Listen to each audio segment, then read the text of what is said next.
बेनो जोङो जेबादि लुबैदोंमोन बिटिसिनि गासिबो जाथि जनगोष्ठीनिफ्राय बे हिसाबै बिटिसिनि गासिबो जनगोष्ठीया गासिबो जाथि जनगोष्ठीया जोंखौ हेफाजाब होदों आरो जोंबो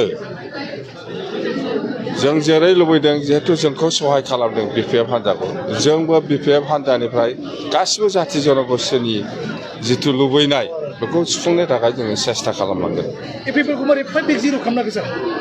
इउपिपिएल जिर' माने बेथ' रायजोनिसो खोथा आंनिथ' खोथा नङा। रायजोआ जायखौ मोजां मोनदों बेखौ सहाय खालामदों। दिनै इउपिपिएलआ रायजोनि थाखाय मा मावदों मा मावाखै बेखौ रायजोआ दिनै फिननाय होदों। जोङो अतते बिपिएफ हान्जा हिसाबै रायजोआ जेरै लुबैदों जेखौ आसा खालामनानै जोंखौ दिनै सहाय खालामदों जोंबो सहाय खालामफिनलांगोन बेखौनो आं खोथा होबाय बास। सार मोनसे खोथा ससियेल मिडियायाव गोबां नुदोंमोन जे नोंथांनि बिसियाबो सेउले महिलारिया फार्स्ट टाइम एमएलए जाबाय बिथाङा बुंदों आंनि बिसायाल' मावनो हाया आंबो मावनानै दिन्थिगोन रायजोफोरनि थाखाय।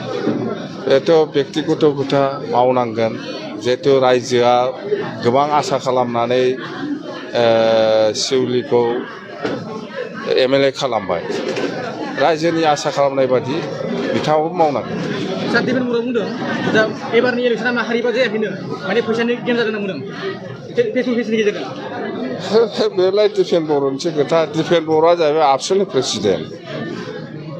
आं बुंदों बियो आबसुनि प्रेसिडेन्ट बियो बुंनांगौमोन खालि बर' जाथिनिल' आङो लिडार नङा बिटिसिनि गासिबो जाथि जनगोष्ठीनि जानानै आं खामानि मावगोन बयबो आंखौ सहाय खालाम होननानै बुंनांगौ खालि बर'ल' बुंबाय थादों बियो बेवहायनो भुल जादों बेना। सार नोंथांखौ बुंबाय थादों बिथाङा नुनायाव बुहुत डेन्जार नुयोबा बिथांनि गोसोआ नरम होनना बुङो नोंथांखौ बुङो सार नोंथां गोरा नुयोबा खिन्थु नरम बुङो सार बिदि मा बुङो सार ससियेल मिडियायाव नरम माने गोबां फागफोर अननो गोरों होनना माथो जेखि जाया जोङो रायजोनि थाखाय खामानि मावगोन स्पष्ट खोथा आरो बिथांमोनाथ'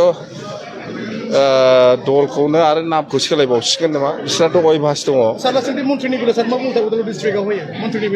मन्थ्रिया जोंनि थाखाय गिदिर खोथा नङा आं बुंबाय थादों जोङो बिटिसिनि जौगानायखौ लानानैसो जोङो बार्गेनिं खालामगोन आसाम गभर्नमेन्टजों बास मन्थ्रिखौ लानानै जोङो बार्गेनिं खालामनो गोसो गैया जोंनो नांगौ बिटिसिनि जौगाखांनाय बेनो आसल।